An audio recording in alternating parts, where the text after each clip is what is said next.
Merci de votre écoute et de votre fidélité. Vous êtes à l'écoute de Radio J. Nous sommes ensemble jusqu'à 9 heures. Et c'est l'heure de la chronique C'est bon pour la santé avec le docteur Serge Rafal. Serge, bonjour. Bonjour Ilana. Alors ce matin, on va aborder l'hypertension artérielle. Alors c'est vrai qu'on en a déjà parlé sur cette antenne, mais il y a beaucoup de choses à dire. Sujet extrêmement important car cette maladie qui constitue un des principaux facteurs de risque cardiovasculaire est malheureusement très répandue et pas toujours convenablement traitée, en tout cas sur la durée.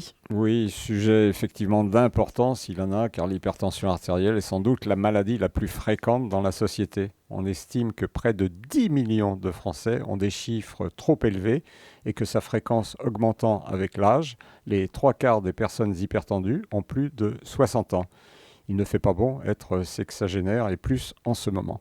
Et moins de 50% des patients suivent correctement leur traitement après 6 mois, ce qui les met indiscutablement en danger et nous impose à nous, médecins, plus de vigilance et de persuasion pour améliorer l'observance. Alors, comment définit-on l'hypertension artérielle, Serge ? Un patient est dit hypertendu lorsque sa pression artérielle, la pression du sang dans les artères, est trop élevée, c'est-à-dire supérieure à 140-90 mm de mercure, 14,9 si vous préférez. Cette mesure tensionnelle doit être prise au repos, en dehors de toute situation de stress, sur un patient allongé depuis 2-3 minutes. Alors, vous nous dites un mot sur le fameux effet blouse blanche dont vous avez déjà parlé sur cette antenne. Il existe. Le simple fait de devoir se faire prendre la tension en consultation crée un stress chez certains patients et augmente les chiffres attendus, ce que nous appelons précisément l'effet blouse blanche. L'hypertension artérielle mesurée en cabinet doit donc être confirmée par des mesures ambulatoires, MAPA ou automesure, plus fidèles et ainsi plus intéressantes. La prise de la tension artérielle à domicile, 3 fois de suite, à 1 minute d'intervalle, matin, midi et soir, 3 jours de suite, dans les mêmes conditions. L'augmentation alors constatée des chiffres signe l'hypertension artérielle. Dans certains cas limites, on peut s'aider d'un holter tensionnel, prise automatique de la tension toutes les 15 minutes pendant 24 heures à l'aide d'un brassard relié à un boîtier électronique.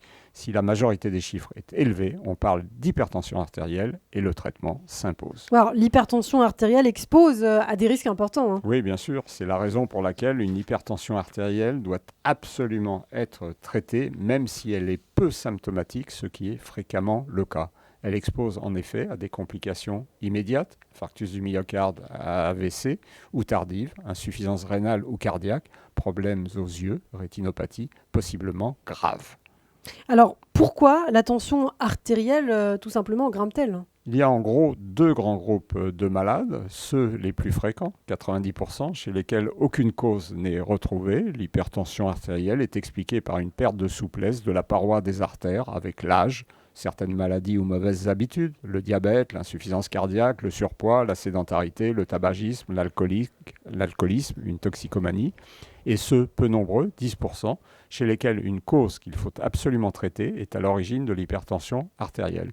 Une sténose de l'aorte, un rétrécissement sur une ou les artères rénales, une tumeur des surrénales, la glande du stress. Alors, ce que vous nous dites aussi, Serge, c'est qu'avant de prendre des médicaments, vous proposez, vous, des mesures hygiéno-diététiques avant tout. Oui, aucun traitement pharmacologique ne doit être institué à la légère car il engage la vie et la qualité de vie des patients. Il faut donc d'abord corriger les erreurs hygiéno-diététiques pendant quelques semaines. Diminuer les apports quotidiens en sodium, pas plus de 5 grammes par jour, et augmenter parallèlement ceux en potassium, qu'on trouve dans les fruits crus, avocats, bananes, grenades, les fruits secs, abricots, bananes, pommes, pruneaux, les oléagineux, amandes, noisettes, noix. Éliminer ou réduire le surpoids, stopper le tabac, limiter l'alcool, conseiller une activité physique régulière et seulement si ces mesures sont insuffisantes, proposer un traitement médicamenteux avec généralement une bithérapie. Nous disposons actuellement de 5 classes thérapeutiques. Alors l'hypertension artérielle, on l'a bien compris, doit être traitée avec quels objectifs ? Descendre les chiffres sous 130-40 pour la systolique, le chiffre le plus élevé en fonction de l'âge, et 80 pour tous les malades.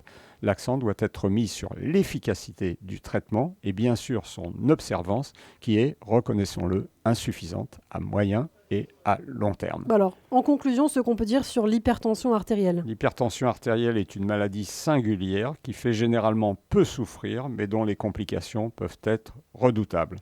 Attention alors à ne pas être foudroyé par une trop haute tension. Ça tient aussi un peu à vous. Merci beaucoup Serge Rafal, les conseils du docteur de radiologie. Serge, on vous retrouve dès demain sur cette antenne. À bientôt.